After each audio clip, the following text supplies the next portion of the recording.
Welcome to another episode of Japan's Top Business Interviews. My name is Greg Story. I'm the president of Dale Carnegie Training Japan. I'm your host today. My special guest today is Timothy Connor, who's the managing director of Synnovate Advisory. Welcome. Thank you very much. Pleasure to be here, Greg. Yeah. So, you've been in Japan a long time, and you've had many iterations in Japan. Just take us through how you got here, things you've been doing in Japan, and tell us about Synnovate Advisory as well. So how did you get here and what have you been doing in Japan? Okay. Well, little known to many people is I arrived here on a program called, at the time, the MEF program. It's better known now MEF? MEF. Wow, okay. It's better known now as the JET program. Wow, okay. The MEF before JET. So how long ago are we talking now? We're talking in the 1980s. Right, okay. Pre-JET. Right. JET started in, I think it was from 87 it was JET. Okay. And they put me out. Actually, one of the questions in the interview was, what would be the most challenging thing for you to do this? And I said, well, if I was dropped in the middle of somewhere where I couldn't speak the language and didn't know anybody. And so that's what they did. Mm-hmm. They dropped me in Iwate prefecture in Morioka City. Morioka City in Iwate. Yes. Okay. So, wow. Okay. Now, I've been to Iwate. I remember there's a lot of snow. There certainly is. Not much else. So that's where they chose for you. And how long were you in Morioka City in Iwate? I was there for 2 years. Okay. And you were assistant in the school system? Is that? That's right. That's right. That's right. Now, how is it you even knew about a thing called MEF in those days? I was studying Japanese at university. Okay. Well, let's wind back. Why Japanese? Because they already had a degree in French. Okay. And there wasn't anything else to do in French at my university. And I said, I'll just take the most oddball language course we have. And it was Japanese that semester. And the teacher said, her name was Aiko Fisher. And she said, you should apply to this program, Timothy. This is really interesting. I think I've met her. Is she still in the States? She's based there now?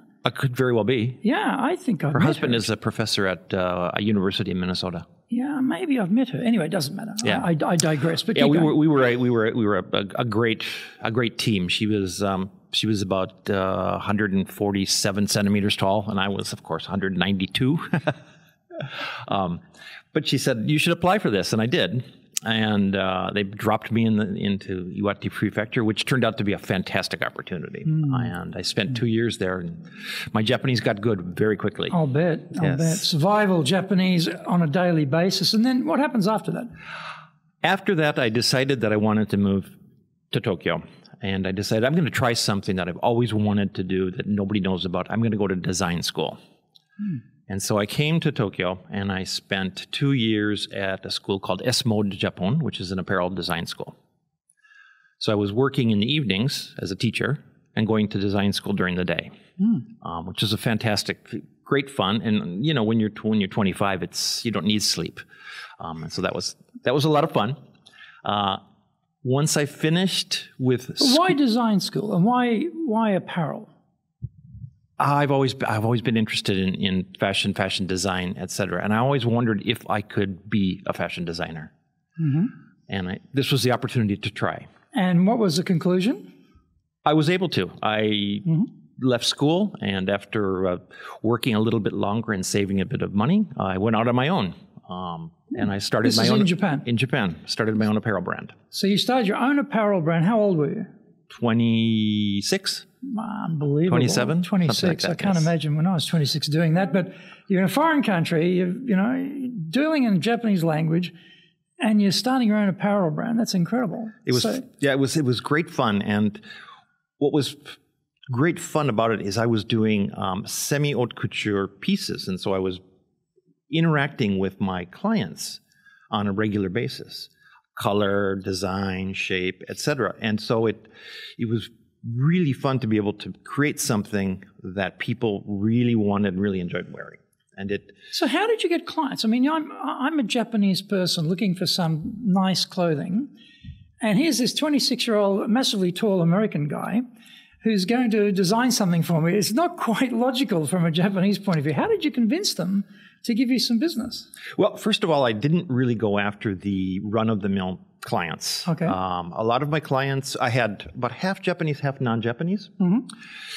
They tended to be either they were tall or small. And so they didn't fit standard sizes. Right.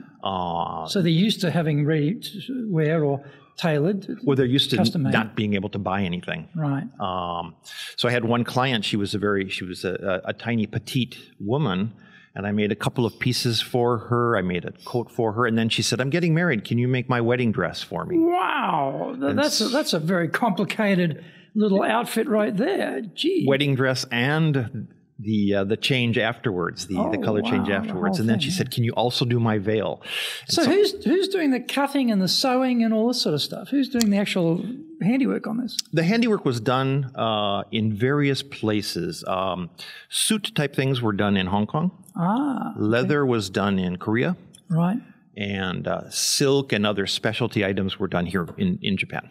So how does a 26-year-old guy work out who to contact in Hong Kong, who to contact in Korea to get the pieces made? I mean, how did you manage that? Looking There's back, no internet in those days. I just did it. Yes, I just no internet, right? No. Oh, hi, my name's Timothy from Tokyo. I want you to cut up some leather for me to Korea. You know, that must have been unbelievably difficult. Well, I didn't contact them directly. I had contacts here. You had, okay, right. I had introductions to people who could do it. Right. Sometimes the introductions were a bit convoluted. Right. To say the least, but it was great fun. And after about 3-4 years of doing this, I started to realize that what I really enjoyed was actually the interaction part of it. Was the what side? The interaction part of the it. Interaction. So and promoting it. Male and female? Or yes. Are you doing both? Yes, right? yes. Even that's fairly unusual, because usually people are very specialised in even seasonal wear or type casual or more formal, and you're doing a sort of full range. And maybe this is what was unique about me and what pushed me in the directions that I went ultimately, in that I didn't really turn people down. And so what I tried to do, if I had somebody who said, I want a navy blue suit, I would say, sure, let's make you a pink shirt to go with that. How about if I go out and choose some ties for you? That's good. So I was able to... You could encourage them to increase their scope of reference on what's possible in combinations. Yeah? Exactly. Which is always... And did you have people working for you at that time, or you're the man, you're doing everything? I was on my own, doing everything. Right, okay. Doing everything. Then you like the interaction. So where do you go from there? So I liked the interaction and I liked it, but I was designing, and then I was managing the production, and then I was doing the interaction with clients. And at the same time, I was looking at other designers, et cetera, and I said, well, I can design. I'm fairly good at it. I'm a lot better at promoting what I do. And I think that maybe I need to transition a bit. And so I started doing other design and design-related creative businesses as well. And so I started organizing events. Oh, okay. I organized events to showcase some of the photography that I took, inviting my clients. Wait a minute, the photography I took. So don't tell me you're also a fashion photographer. Just a photographer, just a regular photographer. Okay, things that I liked. Okay, all right. Did a bit of modeling of my own stuff as well, because can't hire anybody, right? Well, you've got the perfect build for it. You're tall and slender, so long legs. Everything's perfect for you. Yeah. So it was a lot of fun, and I ended up enjoying the promotion of other things and other people's pieces, etc. Right. Leaving the actual creative design to really talented artists and creators. Right. And that's what took me in the direction of promotion, marketing strategy. Okay. So after about 8 years in creative industries, creative businesses like that. And all this time in this 8 years, you're working for yourself. You're a one-man band type of thing. That's correct. Okay. Yes. So where's the next stage go?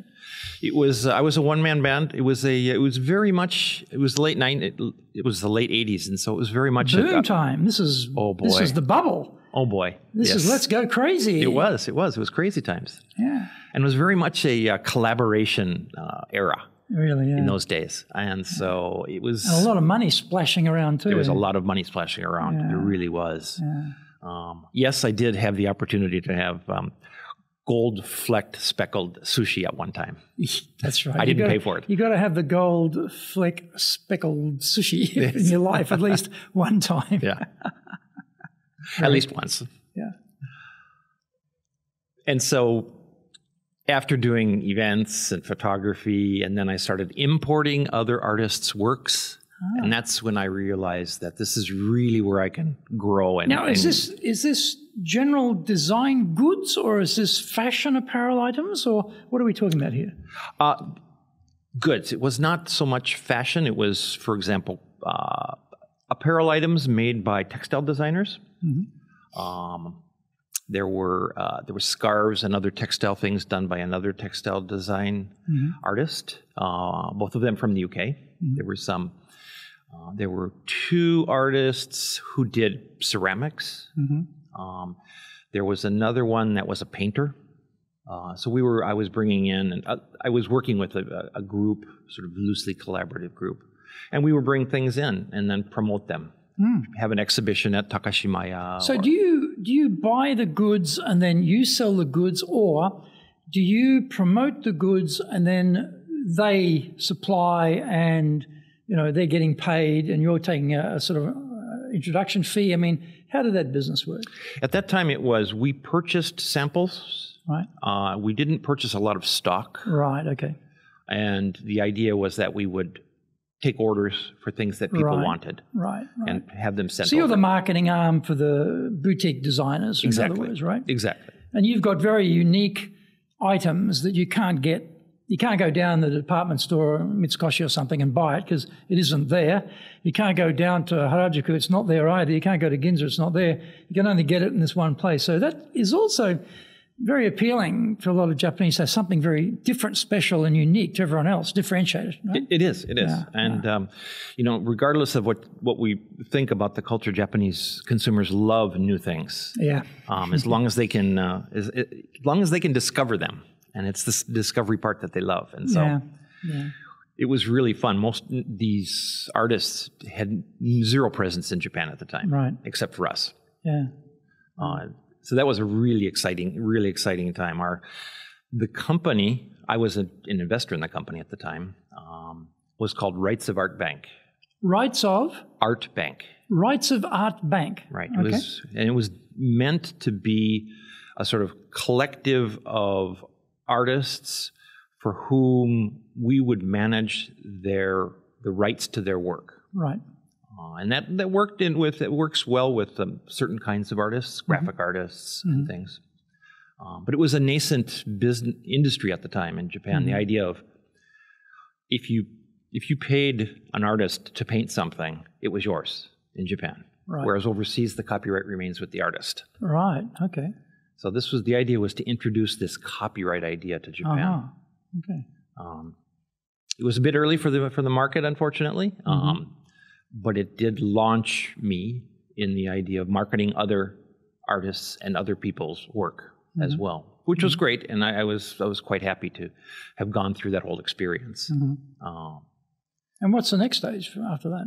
The next stage was moving into a more corporate environment where I was a senior strategy and marketing person inside a smallish firm inside a large Japanese conglomerate.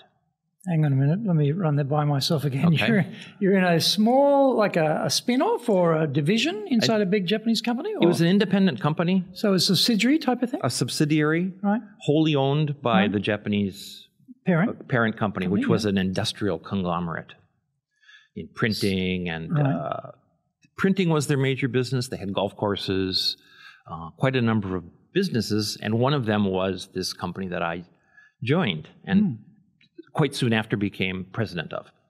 Now, here's an interesting point. You're a creative guy, and you've been running loose in the paddock for these number of years in Japan, doing cool stuff, and now suddenly you're in this corporate environment, right?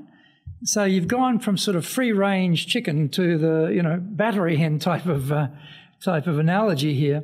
How did you adjust to that? Suddenly you're in a corporate environment. You're working for a crusty old big Japanese industrial company's subsidiary. How did you adjust to that? Well, I was lucky because I went into a company that was its own subsidiary. It was its own entity already. Right. So they had quite a bit of independence. It had a lot of independence. Oh, okay. Right. So it wasn't too bad then. No, I was responsible. My direct report up my direct boss was the owner of the company, who was, he was the owner, the chairman, the CEO, pretty much everything. He was the face of the company. Right. And he took a shine to me, and which is how I got into that position. Right. And how many people in that organization? We ended up, let's see, we ended up with, I'm going to say 25 altogether. Okay. So now suddenly you're the president of a 25-person Japanese company, and it's probably your first real leadership experience, I guess, because you've been pretty free and doing your own thing, entrepreneurial before. Now you're working for the company and you're the president. What were some of the challenges that you sort of faced, you found were challenging anyway, now as the leader of the company, as president? Right. Well, previously I was taking a leadership position in the sense that I was leading a large number of sort of unrelated parties, stakeholders, if you will, in order to get a project done, which was quite enjoyable and took its own special skill set. But working into stepping into the corporate role where we actually have staff and layers of staff, we have to have layers of staff. Counting people and sales people. And, that's right. Yeah, admin people. Admin people. Yeah. So what were some of the challenges being a leader in that situation? I think one of the bigger challenges was it was an international group, and so we had Japanese staff and foreign staff. Okay. Was it half-half or something like that? Approximately. Right, approximately. Okay. What was challenging about having a half-half arrangement? Probably the largest difficulty there were the foreign staff. Most of them were fairly new to Japan. Okay. And so their Japanese language and cultural understanding was still in the learning process. The learning curve was still kind of on the left of the curve, which was okay. The staff understood that, but there were always going to be various kinds of what should we say, abrasions, let's call them. Yeah, a lot of friction there sometimes. I'm sure. There could be. Yeah, there could be. And for you as a leader, what were some things that you found challenging for you personally to lead? Personally, for me, I think the fact that the Japan is, even though the class system has been abolished, there's still a hierarchy. The country, the society is built on a hierarchy framework as well. And so And what was that hierarchy in that company? Are we talking age? Are we talking university from where you graduated? What are we talking here? In this company, it was very much a traditional age-based seniority. Age-based age-based promotion, age-based salary structure. Yes. Right. Okay. Yes, very much. Yeah. And so within the larger group, it was very, very much, very typical Japanese style. Our little group wasn't so much like that, but it definitely exists. Did you work in the same physical offices as the parent company, or you had your own little separate office somewhere? We were in the same building. In the same building. Okay. We had our own floor. Okay, so you weren't actually inside the bosom of the industrial enterprise there. No, the team was not. I got put in there often enough. Oh, okay. So you were up there. Yes. Okay. So you were dealing with the whole thing then. Yes, I got pulled into that quite often. Right. Okay. And there are some funny aside stories about that as well. The chairman was Feel free to share. Okay. Yeah. I've shared this with my MBA class. The chairman, the Kaicho, that's what we called him. Was a larger-than-life figure, post-war industrial giant kind of guy, larger than life, and he had he had a military upbringing, and therefore that trickled down into the company structure as well. And so that's kind of the way he treated most everybody in the company except me. I got the pass, the Gaijin pass, so to speak. You got the Gaijin pass. Always good to have the Gaijin pass in Japan. Yeah. But I do remember times when he would call on people at a large meeting, in a large meeting hall, 80 people sitting in the hall, and he would call on somebody who was way down at the other end and say, "Come up here." And so the guy would stand up and start walking briskly up, and he'd say, "No, run." And the guy had to run to come up next to the chairman. And of course, everybody else just sits there silently because you can't laugh or you can't you can't do anything about it. No. It just is what it is. But he came from a different world. From a different era. From a different era. Still, I'm sure. Yeah, very much a Showa era guy. If you want to be successful as a leader, do the Leadership Training for Managers course. All companies need people who can both manage and lead. Leading people screams out for real skills in communication, dealing with all different types of people, being excellent at innovation, planning, delegation, handling mistakes, doing performance reviews really well, and inspiring and motivating the team. Do the Leadership Training for Managers course now in either Japanese or English. And so what sort of leader were you? Did you say, bingo, here's my opportunity to be a dictator, because that'll fit in just perfectly with this environment and culture here, and I can just boss everybody around as much as I like and tell them what to do, and they'll do it? Or how did you approach it? Well, I knew that if I took that approach, my foreign staff would disappear the next day. The next day. So it was very much trying to find a mix between somebody that is blending into the hierarchical kind of society that we were in, and the expectations that it brings. People have expectations of what a leader should do and the way they should act. And then what were those expectations?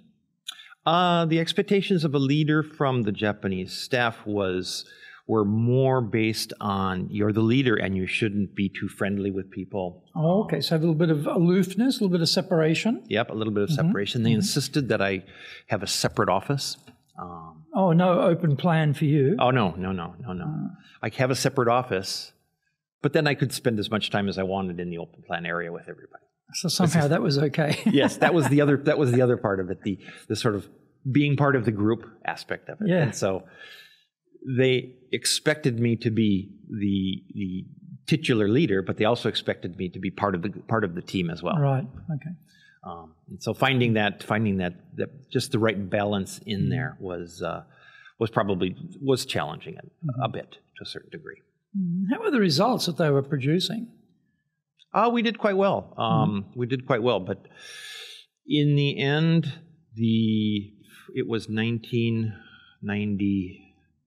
So not long after the first internet bubble kind of blew up. Right. And the parent company, the chairman himself, decided not to expand. We had expansion plans. We were going to open a new office, et cetera. And we looked at the expansion plans and the investment, and he said, I've changed my mind. And that was the end of that. That was the end of that, right? Yes, that's... Did that mean it was the end of the company or just the expansion plan? The end of the business. Oh, into the business? Yes. Wow, He said, I want you to shut wind the whole thing down. I want you to wind the business down. Wow. Give you 6 months. Wow. Oh, no. So, how do you wind a business down in 6 months? What does that mean? Firing everybody, basically? Yes, letting everybody know that it's going to be wound down in 6 months. Right. But given enough time, it was possible, and we were able to work it out. Of course, there were bumps along the way, but with the right kind of communication, it was okay. People felt respected. People felt respected. They felt that, okay, Shogunai can't be helped. That's right. Company's going to be closing down. It's nobody's fault. We move on. That's right. And what did you do after that? I moved into the parent company for a couple of years. Right. Doing what? I was in the chairman's office, I was associated with the chairman's office, although not sitting with him. And I did special projects for him, mostly related to marketing strategy. Right. So he must have had a lot of trust in you. Thankfully, he did, yes. Yeah. Great appreciation for all of the trust he put in me in those days. How old was he by that time? By that time, he was in his 70s. Right, okay. Yeah. So by Japanese standards, a young man still. Yes. At least another 20 years in him or something like that. An autocrat, to be sure, but yes. Yeah. He was also kind enough, if you will, to allow me while I was doing this to go to business school. So that was the period of 2 years when I went to when I got my MBA from Duke. Oh, you went back to you went to Duke. Did you go to Duke originally? No, I didn't go to Duke. Where did your BA? Where'd you do your BA? I did my BA in my hometown of Minneapolis, St. Paul. Minneapolis, St. Paul. Okay. Yes. You go to Duke. So did he pay for you to go to MBA school like some companies do, or no? No, you said you got time, 2 years, we'll see you when you get back type of thing. This was the thing. It was very, at the time, currently you see more of them. It was a part offline, part online class. And when I say online, I mean on-site. Oh, okay. So off-site, on-site. Kind of hybrid program. Yeah. Okay. So I would go for 2-3 weeks. Oh, okay. Then come back for 9 or 10 weeks. Okay. So in the meantime, you're doing it online. You're doing some sort of video or something like that, right? That's right. At the time, we were using those quaint things that were called chat rooms. Remember those? Yeah. A lot of telephone calls. Yeah. A lot of email. Right. A lot of things going around. Right. It was a great experience. I was working with people on 3 continents. Right. Right. Major diversity going on there. Yeah. Major diversity going on. And we spent, each of our terms, we spent in a different part of the world. Okay. So the first and last were spent on campus at Duke. Then we spent one in Asia. We spent one in South America and one in Europe as well. Wow. Okay. That's quite interesting. But the company gave me the time, paid leave basically to do the program. Wow. For which I was grateful. That's very yes. generous. Yeah, very generous. With no particular expectation that you're going to be there till you're 65 type of thing. No, although while I was doing it, he was very supportive and said, "We need people in the company with an MBA, Timothy. We're really looking forward to your contributions." And I thought, sure, it's a great idea. They had several overseas offices, and et cetera. And then I did the program, and I came back with my small little honors from Duke with my MBA, and sat down, and he said, "Okay, Timothy, good. You know, I'm going to change the way the company is run a little bit, and I think you need to go on and do something on your own now." Whoa. Okay. And so I was released, so to speak. Wow. Normally it's the other way around. Normally the MBAs, when they come back, say, "Oh, well, look, I can't deal with this stuff anymore. I'm going to do something else," and they leave, right? Yeah. So it was a bit the other way around. It was a bit the other way around, yeah. Wow, that's amazing. I did a few things, a few projects for them, but right. And then while I was on my way out. Right. So what comes next? My second stint at entrepreneurship, I started my own management consultant business. Okay. And consulting to who? At the time, I was consulting to mostly small businesses. Right. These are Japanese businesses? They tended to be non-Japanese businesses. Right. Or, because the capital was from overseas or they were foreign run, they tended to be foreign run businesses for the most part. There were a lot of startup type clients, which was great fun. It was when you're in a startup, as you know, you get to be involved in all kinds of different things, and so I was able to use a lot of the general manager skills that I had acquired over the years. When you're inside of a large Japanese company, you quickly learn all of the general administration stuff, legal, compliance, and HR things from a Japanese perspective. And so I had that to work off of.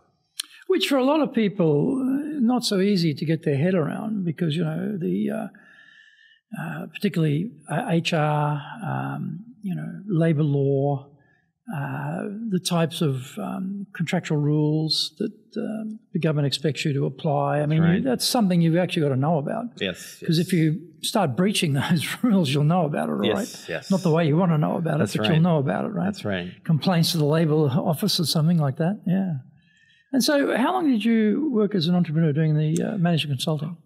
I did that for 2 years. Right. And then round about the end of the second year, starting into my third year. What year are we in now?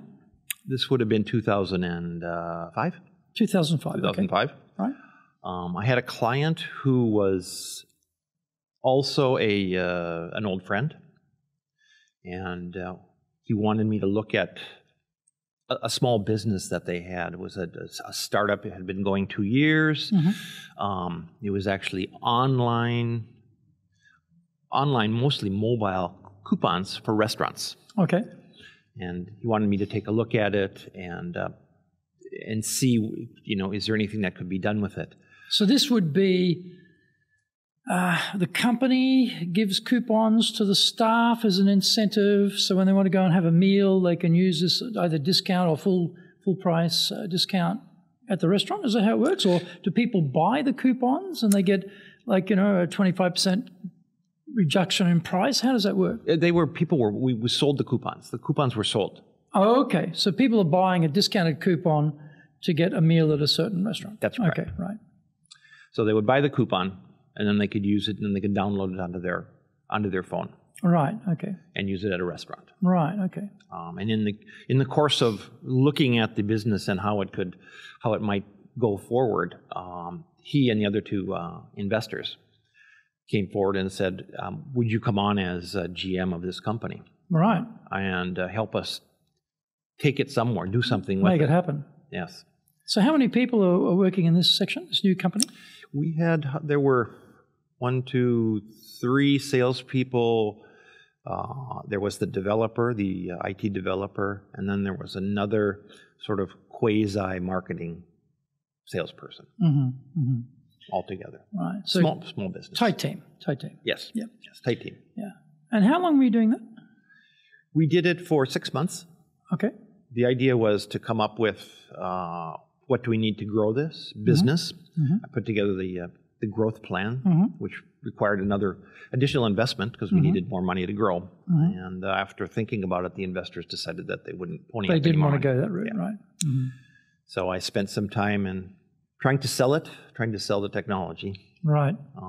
Got close to selling the technology, but we ended up just shelving it. Right. And chalking it up to too soon, too early for the market. It takes people back, if you remember back when NTT, when Docomo first came out with their phones, the service was called FOMA, was the fast service. But unfortunately, the connections weren't very good inside buildings. And that's where the restaurants are. Okay. And so the tech wasn't quite there for you. The infrastructure in the market wasn't there. We had the tech, unfortunately. Okay, I got it. But that's okay. And I joined the parent company, my friend's company. All right. And what was that company doing? That company was a marketing services firm. Sales and marketing services. Doing what? Telemarketing? Actually, telemarketing is the only one we didn't do. Okay. So how did that work? What was the marketing service you provided? It was face-to-face marketing and sales. Right. As well as event marketing and sales. Where you set up a booth. Right. And put people in the booth. Right, okay. And we marketed a multitude of products, all of them consumer products though. So someone who's got some production capacity but doesn't have a marketing capacity would outsource that to this company, who would then go ahead and promote and sell the product on their behalf. And you take a commission on that. Right. Either that, or they have traditional channels, but they want to get into some new channels. Oh, okay. Right. And we were direct to consumer. Right. For the most part. And so a lot of companies had sort of wholesale type channels, maybe department stores. Yep. But the direct to consumer was very attractive to a lot of our customers. A lot of our clients. How do you go direct to consumer? Well, we didn't call as much. You set up a booth someplace where there's a lot of traffic. You send people door to door. You put the product and service where the customers are. Wow, you're doing door to door. Yeah, we had door to door. Yeah, we did a lot of door to door. Wow. For some of the products and services, it's perfect. If you're selling broadband services, door to door is ideal. Right. In 2 weeks' time, we'll have some fiber optic cables in your house. That's so you'll be getting everything you ever wanted on TV. That's perfect quality, right? That's right. Yeah. Okay. That's I got right. it. So how many? In the end, how many people were in that company, and what was your role in the company? My role was, I call it managing director, in the sense that I directed 3 areas in the company. I had the services, which was selling delivery subscription type services, broadband, for example, delivery of groceries. So we were selling those subscriptions, signing people up. And then I had another area that were retail products, where we were putting products into retail channels as well. And then thirdly, I was also looking after legal and when nobody was available, HR, but mostly legal and compliance issues as well. Okay. So I was sort of, and I also had the business development aspect to this. So you've got a number of balls in the air here, absolutely, juggling multiple balls in the air at the same time. So again, as a leader, what were some of the things that you found were different or challenging for you in that company? Particularly as you're not the owner. Yeah. You're not the owner, but you're running. Sounds like you're running the business. That's always a bit tricky too. How did that work?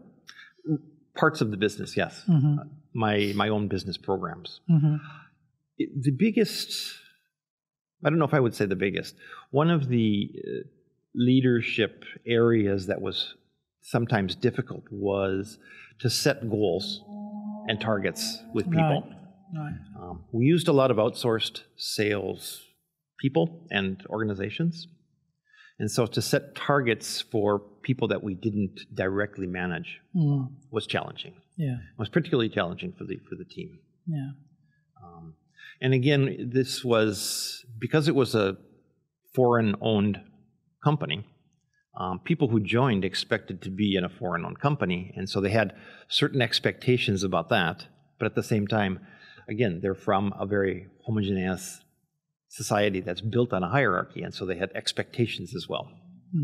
So I think that what I noticed after time was one of the tricky balancing roles and balancing challenges was to paint the right picture of where we're trying to go, but give people enough roadmaps so that they knew where they should go, what are their actual targets, and what are my expectations to them. Mm-hmm. I discovered that painting a big picture of where we're trying to go without actually any kind of a roadmap was very frustrating for people. Right. Right. Sitting down and telling them, okay, we're going to do this was also frustrating to people. Oh, why was that? They wanted a little more freedom to do things. Right, okay. So got another balancing act going on there. Yes. It was, I noticed that if you added too much value, so to speak, by giving them step-by-step instructions, they defaulted into, okay, tell me what to do. Right. So So making sure that there was the right ultimate goal, the picture of where we're trying to, what are we trying to do here, without telling them exactly what should be going on. And it was a great period to sort of hone my ability to do that and to mentor people into to give them basic direction, but mentor them into trying new things and trying to do things on their own. How did you get them engaged? I found that engagement was a question of how fun can I make things without actually pretending that I'm trying to be their friend. Right. Maintaining the understanding the expectations that they have that I'm the boss, I'm their superior, but at the same time making sure that they enjoy what they're doing at work. And so I found that engagement is all about people enjoying what they do in some sense. The second aspect of that I discovered was we had people doing things, and I wouldn't say they were struggling, but it seemed to me that they could shine doing something else. And so I would move people around from time to time, doing different things. And when people are doing things that they're good at, they automatically grow into it. And I had several opportunities to do that at this company. And that was a great discovery to see that actually people do actually progress and grow and do things much, much better if they enjoy what they're doing. And is this what you did before you started Synnovate? That's correct. All right. So how many years were you doing that? 11 years. 11 years, right? So how did you get innovation, from people? Because you've had the chairman, dictator, a model. You've had the sort of free range hen model as an entrepreneur. But now you've got people working for you. Are you supplying all the ideas, or are they coming up with ideas? And how do you get ideas from people? It's a great question and a great challenge, probably an ongoing challenge for pretty much anyone. So how did you do it? I found that in order to get people to innovate a little bit was to get them started slowly, little by little. Okay. Start with low-hanging fruit. And the second thing that I found that I had to check myself doing as well is to allow people free rein to come up with some ideas and then not jump in and say, no, it's better this way. Adding value. Holding myself back from adding too much value, thinking that I know more than everyone else. And in the beginning, that was a bit challenging because I thought that I knew everything, and as a lot of us do. In the end, it was a lot more satisfying to sit back and wait and let people actually come up with things on their own. And so I found that giving a little bit of encouragement to start slowly and allowing people to actually run through with things and actually try and do things. One flip side of that, of course, is failure. Yes. You know, if you ask people to step out and innovate, be creative, not everything is a home run, and some things don't go well. And when you've got a lot of money attached to that, it gets harder to accept failure. People in theory go, oh yeah, well, we give people freedom to fail around here. As long as it doesn't cost more than 100 yen, we're good, you know.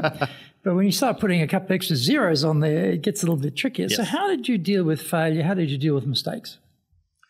I tried to institute not a policy, if you will, but a culture, a custom, whereby there were a lot of interactions along the way. People would come up when they would update me on how they were doing on things, and allow them to update me on what they wanted to do next. And if they saw something coming, or if I saw something coming that they didn't notice, I would ask them about it and try to practice good questioning. Okay, so leading questions, or rather than telling, asking. And let them self-discover or reflect or draw on some insight that they may not have pieced things together. Yeah. Okay, very good. So what will you do if the building has a blackout? What's your backup plan for that? Yeah, they hadn't thought about blackout. Oh, didn't think about blackout. that. What blackout? Blackouts don't happen. Yes, they do. Yeah. Okay. That sort of thing. Okay. The art of asking good leading questions. Yeah. Typical sales technique, right? That's correct. Yes. And so what about things like, building trust? Because this is a very unusual society in a way that when you look at it from outside, Japanese business people seem very formal. You know, no expression, no smiling, no laughing, very serious all the time, very tight. And so you think, oh, well, these Japanese, it's a high-tech country, they're all logical, this is how it works here. But when you get here and you live here, you start to realize that trust is a totally emotional judgment. And people will deal with you because they trust you, which is not a logical judgment, it's an emotional judgment. And so trust in Japan is very connected to how they feel with you rather than logical. So how did you find building trust work for you? What were things you did that worked well to increase the trust with people who worked for you? I would chart it back to I was lucky enough to have honed my Japanese skills quite well, and being able to speak Japanese well allowed me to then do what I think is key to start on a trust relationship, which is to find a way to connect with somebody. It could be as simple as we both went to the same university, different years, for example, or we know the same people, or something like that. But some kind of commonality, basically. Yes. Yeah. Some commonality, something that pulls us together that's not necessarily logic, that's emotional. And start there to build a trust relationship. It is, as you said, newcomers to Japan perhaps don't realize it, but Japanese people are quite emotional. They are. And relationships are all built on emotion. And they're incredibly superstitious too. Like my house it's full of this stuff we get from the shrine to protect us, and during a new year, I've got all this stuff around the house and in the house to protect us. And I often think, I go, my wife's Japanese, so I go to the shrine. I buy all this stuff too. And we had the setsubun the other day with the, devils are out and good luck is in, throwing the beans around. It's tremendously superstitious, actually. It is. It's sort of interesting. That's also a very emotional thing. It's not logical. Throwing beans out your front door to say the devil should go out and the good luck should come in. Well, there's nothing logical about that. So I often find that sort of an element of Japan which is not expected, not expected. True. It's funny because Setsubun comes so close to Groundhog Day. In America, yeah. Yes, in America, which is just as emotional and silly illogical as could be. As well, yeah. So, in terms of building trust with people, you're talking about communication, you're talking about commonalities.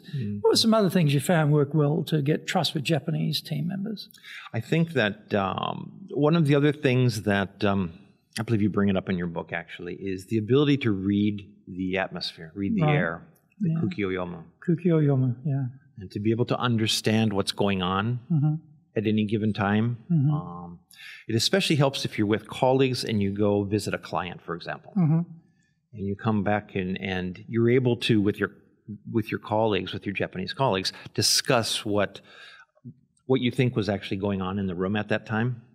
And they're like, yeah, that's what we thought too. That's interesting, because I've been in that same situation with some of my Japanese team members.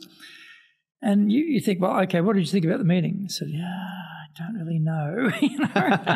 Because sometimes you have those meetings and they may be Japanese, but it's no more clear to them what on earth the other side's really thinking either. Because everyone's so ninja-like at masking what they really think. It works really well here. And so they got no clue either. And I sort of think to myself, hang on a minute. That's my excuse. I'm the foreigner here, right? That's my excuse.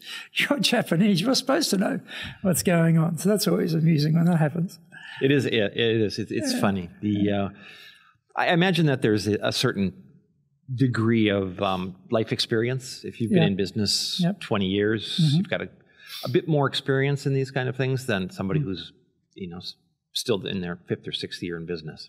And that's perhaps where people like you and I who have been here a long time, and we've had a lot of that experience, you come to realize that, that little sucking air right there, that means no. Well, it's also, isn't it, you think about when people say no, they have some objections. I read a lot of stuff on sales coming out of America. I follow some of the gurus on sales training and what they do.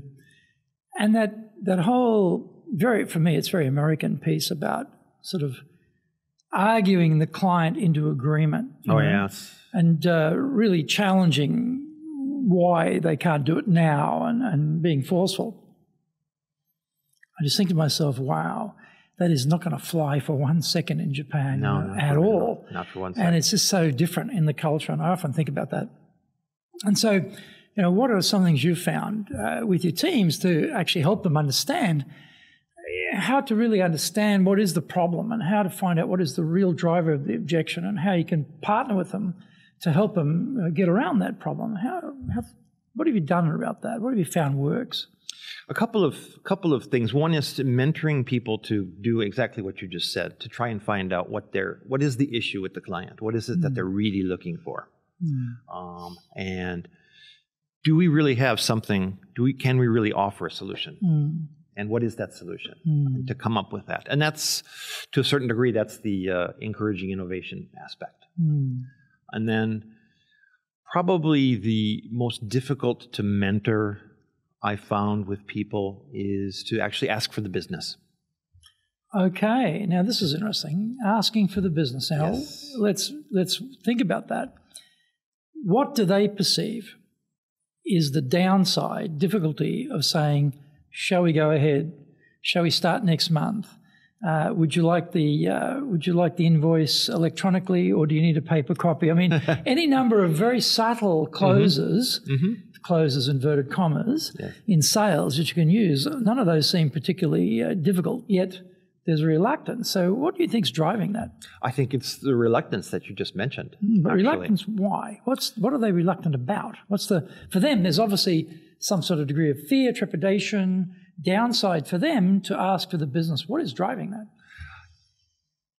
It could very well be, I was just on a call, to a wholesaler recently, and it could very well be that they don't realize that this is a point where they can actually ask for the business. They don't realize that they're at the close opportunity. Why would that be? I think it's a skill and experience thing. Because I had sales guys at the larger company previously who just could not close anything, and other guys who it didn't matter what you asked them to go out and get, and they'd bring it back. And it was being able to ask for the business and to close it. Are you doing business with Japan? Do you really know how things work? Japan Business Mastery provides the answers. Do you have the right networks and know how to create them?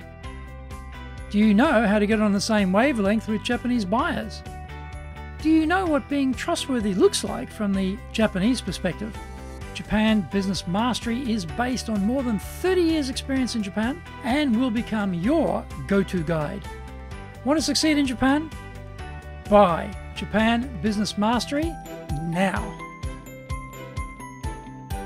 And it's interesting, because this is, not the first time, as a company that does sales training, to come across this, both from the client point of view of saying, hey, listen, we've got a problem here with our salespeople. They don't get the business. They don't ask for the order.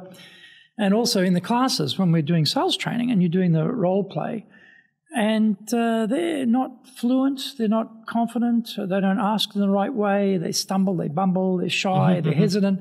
It's just exuding, I don't believe in what I'm doing here, but buy it anyway, right? Right. Which clients don't go for that. So it is a bit surprising for me too. And obviously we teach them. We teach them how to do that. But you would think that wouldn't be the hard part. But I wonder too about rejection, because Japan is not a country of rejection. If you're not really happy about something, you won't say, well, look, I'm not happy about that. I'm not going to do it. Exactly. You'll say something incredibly vague, but the other party realizes, they don't want to do it, and so you stop pushing, right? They've all got this sort of a hidden agenda that they all agree on. We won't be upfront about it, but we'll all understand that, no, I'm not going to do it. Right. It's like Australian English is funny. Like in Australian English, if people ask you something, they'll go, yes, yes, yes, no. They say, yes, yes, I hear you, but no, we're not going to do it. Yeah. It's quite a strange way of speaking English. You hear it all the time. Or they'll go, no, yes. Little idioms like that. So but why do you think, that this fear of rejection, what is driving that, do you think? I'm not sure if it's a fear of rejection as much as what I saw all too often were sales guys who got too caught up in the relationship discussion, and suddenly time is up. They've got to go, and they've just had a great discussion, and they have a relationship, and they walked away and they don't have the business, and then they've got to go back and try it again. They get a little bit too hung up on their relationship aspect. They don't stop and realize, this is a customer. I need this person's business. And you're doing them a favor by helping them, right? If you can help them. And there's probably a certain aspect of, if not fear, avoiding risk, avoiding conflict. If I ask now, I might never get the business. So I'd better wait to the perfect moment, if you will. It's interesting. You've probably had this experience too. I'm a buyer of goods and services in Japan as a company. So I have salespeople come and see me. They want me to buy stuff. And I love salespeople, like, bring it on. I want to see what you do, And I don't think I've really met anybody who's doing even a half-baked, reasonable job, And I'm always surprised how the vast majority of the time is the pitch. It's about the content of the product or service, the detail, not asking me any questions about what I need.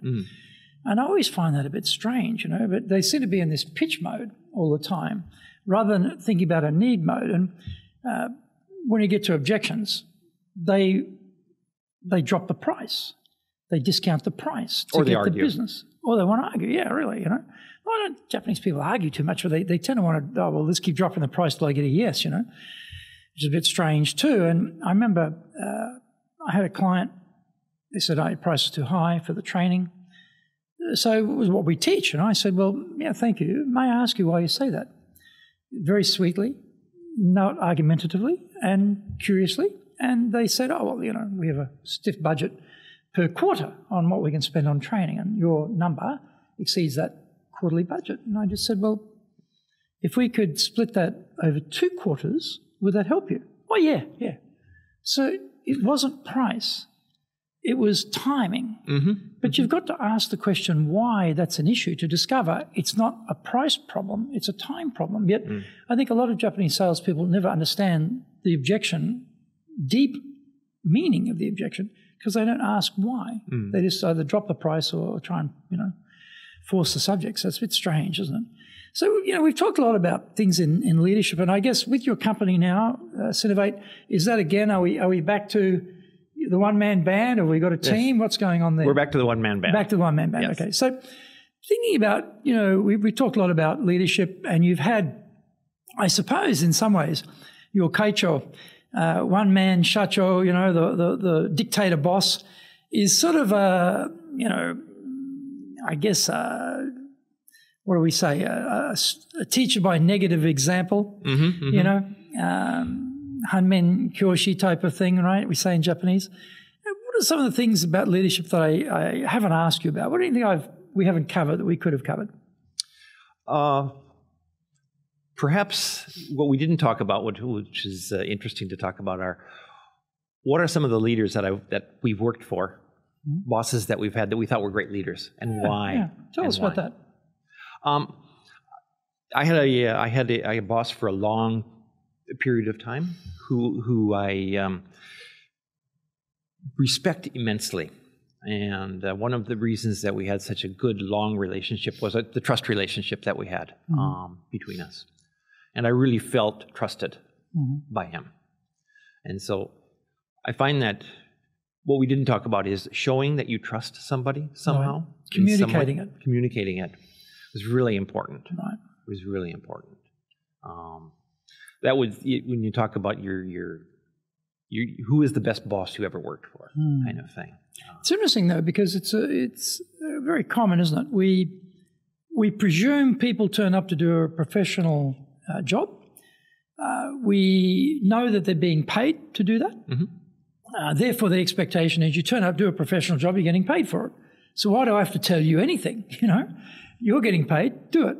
But as you say, if you want to have that trust relationship, you need to think about your communication, and you need to think about, yes, telling people, I trust you, you have my confidence, I give you freedom to try things, to do things, I've got your back, all that sort of stuff. But often we don't physically communicate that. We're thinking it, but we don't tell. It's a bit like marriages, like you have your partner, you love your partner, but you don't often maybe say, I love you as much as you need to say. Yeah. You're thinking it. Yeah, it's a tarimai, everyone knows it, Well, do they know it?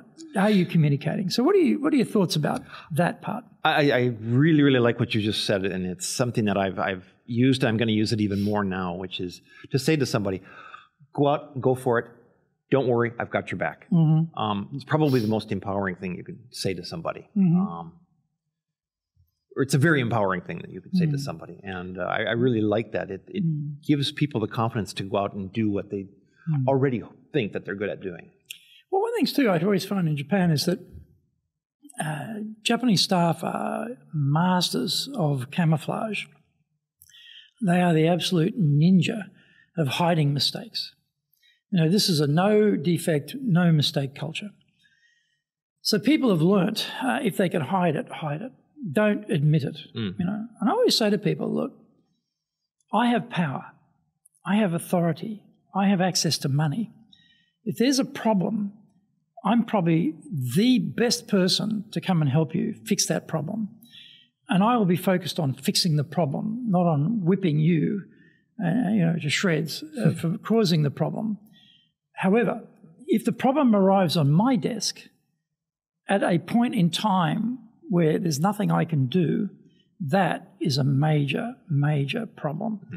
So if you've got an issue, tell me early and I'll help you to fix it. I'm not going to eviscerate you, I'm not going to whip you over it. I'll help you fix it because I've got the power and the money to do that. But if you leave it to the very end and I can't do anything, then we're going to have a major problem here. Because I know the boss is always the last one to find out what's really going on. Yes, they are good. So I think that sort of conversations I've found are very necessary to repeat that because, you can imagine, I was in banking and highly regulated industry. You got a procedural problem or an operational problem in banking that because of the regulations that aren't followed. That's penalty, and people hide the penalty, and it's a minor penalty, but they hide it, and then the problem comes back and bites you later. And I saw people lose their job, not for the problem, for the hiding of the problem, right? So these are the sorts of things I think we've got to communicate better to the people that tell me early, I'm here to help you, not to kill you. Yes. So that's always tricky. Any other things you can think of that we didn't talk about? Let me share one thing. Yeah. When I worked for the Autocrat, this was a company that on every floor there was, of course, the head of the floor. He sat in the middle of the room at the top with his back to the wall. And right side was above left side, of course. But behind him... Hang on a minute. Right side was above left side. Explain that. So the guy sitting on the right was slightly more powerful than the guy on the left. So there's a hierarchy there. There was a hierarchy there. Where you sit, now this is very interesting. Why would they be sitting in the middle of the room with their back against the wall? Why would they be doing that? Why would that be an important place? Well, the way the offices are structured, and I think a lot of Japanese offices, at the time, this is a very traditional building, is you walk in and you have a reception space. We didn't have any desks or anything. And then the desks were in lines.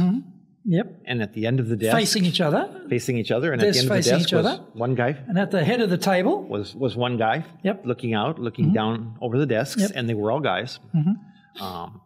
And depending on the structure of that organization there were one or two more senior people behind them with independent desks on left and right sides. Yep.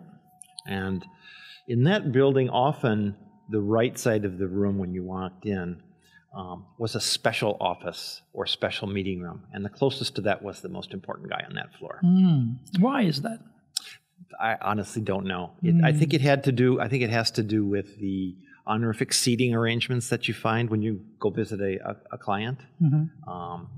Being seated, looking at the door, and farthest from the door tends to be the most important seat. And I think it comes from that.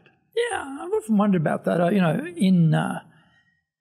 In martial arts, for example, I do martial arts, I do karate. So the concept of if you have your back to the wall, no one can attack you from behind. Right, so you're protected. And by being the furthest away from the door, if there's trouble, you've got time to react to it. So you always position yourself in that position. And then having your troops in front of you is another level of protection for you. But also you can see them and how they're performing because it's all open plan, right? The left, right, and the right thing too. I mean, you have the minister of the left and the minister of the right in very old aristocratic Japanese hierarchy too. They had that. They actually had those. They were called minister of the right, minister of the left, right? So I wonder if that sort of carried on down, and probably because most people are right-handed, and your sword is drawn with the right hand for most people. Sure. The person on your right there is again right-handed, the closest to you. Yeah, there's probably a lot of traditional martial thinking, I'm wondering, that sort of somehow transported itself into the modern age in an office environment. It's still there. As you say, about the room, going the deepest part of the room, again, why is that, I always thought that those sorts of things, most Japanese, you ask them, they don't really know. You ask them these questions, why do you do that? They go, don't know. That's how we do it. It's always been done this. Always been done this way. Yeah, you're brought up to do it like that, you know. Yes. Yeah. That's just more polite. It's the unspoken aspect. So anyway, of it. I digressed a bit onto why the arrangement. So we've talked about that. So the point you were making about the kaicho, what was that again? Well, the point was that because the fundamental business of that company at the time was manufacturing, it was a very manufacturing sort of mindset, and so on the wall behind all of these leaders was a standing piece of paper, and it said "hold and so," which sounds like you're talking about spinach. Yep.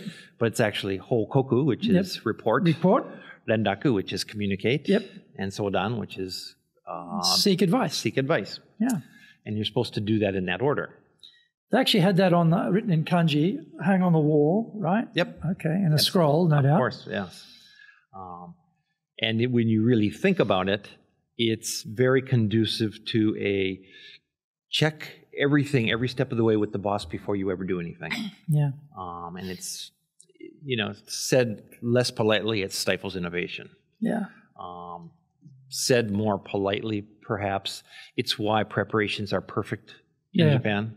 80% of any project is preparation. Yep. And also, I found too in Japan, they tend to throw a lot of people at it. Yes, yes. I used to notice it. We do karate competition in Australia, right? Man, we'd be organising those things like with a minimum crew, absolute minimum crew of people. When you go to a Japanese karate shiai, you're always struck by how many bodies there are there doing stuff, They just pour on the numbers because there are so many people, things don't go wrong because you're not caught short like you often are in the Australian environment where something will go wrong because there just aren't enough people to handle it, right? So I always thought, well, there was a logic there that we in the West maybe sometimes we economize too much and therefore we trigger problems which are our own creation, which we need not. And the Japanese sort of worked out a way to get around that, throw a lot of bodies at it, particularly with events, Sure. So when you ever go to an event in Japan, you look around, who's actually organising this? There's always a lot of flunkies hanging around doing stuff, There are a lot of people hanging around, yes. Yeah, when you turn up, like there's all these people greeting you, and you're like, sometimes you're a speaker, or you turn up, you're the guest or something, and you're always surprised about how many people there are in the background. Yes, there's always a 2 to 3 times more people in the crew. And it's interesting to bring up because all of those people have various small little roles, but they all consider themselves part of the family. Yeah. And this is the days when it was throw more bodies at problems and issues, and that company was the same way. Right. But that was how you maintained your sort of collegial atmosphere in the company, and everybody was a family kind of thing. No, that's something that really struck me, and I thought there was a wisdom about it actually. And so I try to, when we have events now in Japan, I tend to add more people. Yeah. I don't try and do it the Aussie way. I realise, we're not going to do this the Aussie way. We'll do it the Japanese way in Japan and make sure there are no problems. Anything else you can think about we didn't cover? No, I think that probably covers it. The last point, perhaps, that I might bring up is the importance of learning about taking care of, letting people know, the team know that you're going to take care of them. Right. If you think back to the corona, that when COVID came out, right, Japanese companies didn't let people go. No. They no furloughs, anything like that. They protected their employees above all else. Yeah. And I think that's important for to let people know. Well, that's the trust, isn't it? That's the trust, loyalty, emotional component. I think so. Yeah, we did the same thing. In fact, about mid-February last year, we had a decision to start postponing our public programs that we decide the calendar on. They're not in-house programs decided by the client. And that was raised with me by my team. They said, I think, we think we should postpone these classes for everyone's safety. So that's a good idea. Let's do that. And then we said, okay, if everyone should work from home, but you're not forced to work from home. If you have a particular need, you can work in the office, but you're not required to be in the office. You make that choice. And we're all going to wear masks, and we're going to have the sanitizer and the social distancing, the whole 9 yards, right? And then from early March, we had the 3rd of March, we had an all-team meeting, all masked up, all social distance here. And we said, right, we're all working from home from now on, and this is how it's going to be. Boom. And we're going to do this and do that. And we didn't, we kept everybody. We didn't lose anybody. And when I made that point, I said the objective for us is to come out of this with the whole team intact. Mm-hmm. And we took major hit to the bottom line last year, major hit. And one of the reasons is we didn't cut the expenses by getting rid of people, because that's again the trust element. It's not you're paying a lot of dough for that, but long term, people recognise. I hope they recognise that you're invested in them too. I fully agree. Yeah. So if we were thinking about some advice for someone who's going to be sent to Japan, okay, you go to Japan, run the Japanese operation. If you're now, back in the consulting area, if you're giving some free consulting to someone who is arriving for a posting 3, 4, 5 years maybe in Japan, what would be 3 things you'd tell them that they should think about? One, perhaps at the top of it, would be when you can start learning Japanese, please do. Right. Why is that important? Please learn the language. You don't need to become perfectly fluent. Please learn the language and show that you are learning it and making the effort, because it makes all the difference in the world to your team to know that you're making the effort to learn their language. Second, remember, in Japan, work life and home life are 2 mutually separated worlds, and they don't mix them together.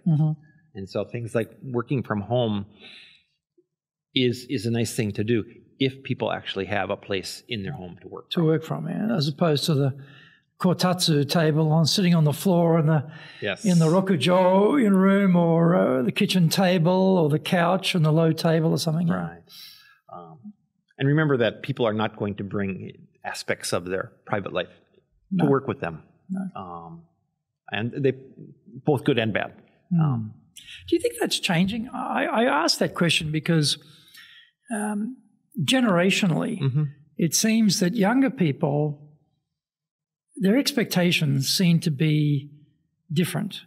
And they in my experience recently, they tend to want to have the boss to have more knowledge of their private life, I would say, not details of their private life, but their burdens or their difficulties or things that impinge on their ability to do their job. When I grew up, boss never asked you about your private life and your personal issues that might be impinging on your job. No way. That was like work, home life, totally separate. Don't complain to me about what's going on with your home life. Get your job done, right? Yeah. But it seems like younger people, like these, they're in their late 20s, early 30s. I'm just finding now that there's a little bit of an expectation that you are more sensitive, appreciative to what's going on in their holistic life. Have you come across that? I have. I think it's a sort of a combination of, there's an expectation that the boss will be receptive to your whatever challenges you have going on. And that expectation is growing, I think with younger people. At the same time, people don't like to be asked. Japanese people in particular, they don't like to be asked about it. They expect you to understand. Yeah. And they expect you to read the air about that. Read the air, what's going on, Yes. But I do think it is. I do think it's changing. I live right across the street from a fairly new hoikuen, a daycare. And the people dropping off kids at daycare has changed dramatically from what I imagined. a lot of dads in the morning. And these are not dads that are dropping them off on their way to a salaryman job. These are dads that are dressed very casually. Right. Clearly off to a non-traditional job of some sort. Yeah. Right. And so I think that there is a lot of change happening in that sense. Also, there's a lot more openness now about people having stress-related issues. Right. The ability to actually go to the boss and say, I'm feeling stressed out. It's interesting that, they say that the rate of depression amongst the team in Japan is around about 10%. You think 10%, okay, but you've got 1,000 people. That's 100 people are feeling depressed. If you've got 100 people, that's 10 people are feeling depressed. That's a lot of people, when you think about it like that way. So that whole recognition, and this is coming, I'm finding this from the HR, right? Somehow the fabric of corporate life has realized that depression is a real thing and that there are proportions of people who have it, and it's up to the company to take care of those people and help them, which I don't know under your Keicho. He was too much worried about depression amongst the troops and his team, Not too worried, no. Man up and get to work, That's right. Don't tell me about your troubles. Tell me what you're going to do for me. So I think in that sense, Japan, I think, is probably progressing. I think things have changed, exactly. Yeah. It's a different world. Yeah. That was a very much a Showa way of thinking about the real world. old style. Yeah. Very old style. Very old style. Well, thank you. Thank you, Timothy. It's been great. I hadn't fully appreciated the many, many hats that you've worn in your time here in Japan. How many years have you been in Japan altogether now? Added it all. Oh, what does that add up to? 30 plus anyway. 30 plus, right? With many, many iterations and many iterations, many exciting things you've done, both as an entrepreneur and also in business. So thank you. Thank you very much. It's a pleasure because having done all those things, I can get things done, and it's always a pleasure to be able to get things done in Japan. Yeah, well, good luck with with Synnovate Advisory and what you're doing. I hope that goes well for you. Thank you very much. I hope you're getting lots of business. Thank you very much. I hope this podcast somehow can contribute to that. That'd be great. I certainly hope so. Look forward to seeing seeing it on the other side from a viewer point of view at some point. There we go. Okay, great. Well, thanks very much, Greg. Thank you. It's been another episode of Japan's Top Business Interviews, and please join us for our next episode coming to you very shortly. We are weekly, coming out every Saturday. So thank you and see you at our next opportunity.